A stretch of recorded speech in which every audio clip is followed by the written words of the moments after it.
సౌర కుటుంబం తర్వాత విశ్వంలోని మిగతా గ్రహాలపై శాస్త్రవేత్తలు ఎన్నో ఏళ్లుగా దృష్టి సారించారు. ఇప్పటి వరకు వేల సంఖ్యలో ఎక్సో ప్లానెట్స్ ని శాస్త్రవేత్తలు గుర్తించారు.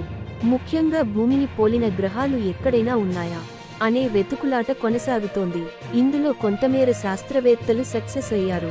కొన్ని నక్షత్రాల చుట్టూ తిరుగుతున్న గ్రహాలు సాపేక్షంగా భూమిలాంటి లక్షణాలను కలిగి ఉన్నట్లు గుర్తించారు. తాజాగా జేమ్స్ వెబ్ టెలిస్కోప్ ద్వారా శాస్త్రవేత్తలు మన సౌర వ్యవస్థ వెలుపల జీవనాధారమైన భారీ సముద్రాలతో కూడిన ఓ గ్రహాన్ని గుర్తించారు. ఇప్పటి వరకు 5,000 కంటే ఎక్కువ గ్రహాలు కనుగొనబడ్డాయి. అయితే గోల్డిలాక్స్ జోన్ అని పిలువబడే ప్రదేశంలో ఉన్న గ్రహాలు కొన్ని మాత్రమే ఉన్నాయి.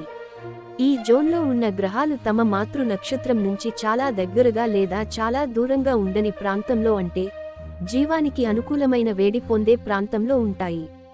ఇది జీవానికి చాలా అవసరం. మన భూమి కూడా ఇలాంటి ప్రాంతంలో ఉంటూ సూర్యుడి చుట్టూ తిరుగుతోంది.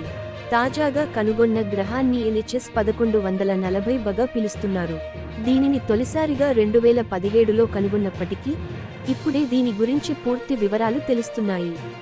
ఇది భూమి నుండి 48 కాంతి సంవత్సరాల దూరంలో ఉంది. ఓ విధంగా చెప్పాలంటే 450 ట్రిలియన్ కిలోమీటర్ల దూరంలో ఉంది.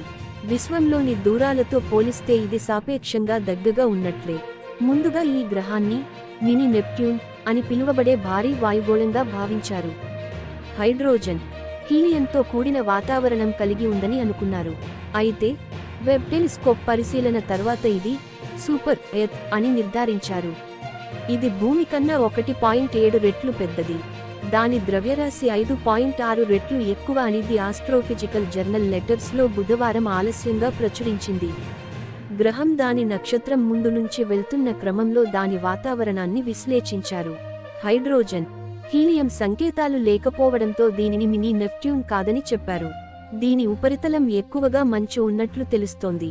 విస్తారమైన ద్రవ సముద్రాలను కలిగి ఉంటుందని శాస్త్రవేత్తలు విశ్వసిస్తున్నారు.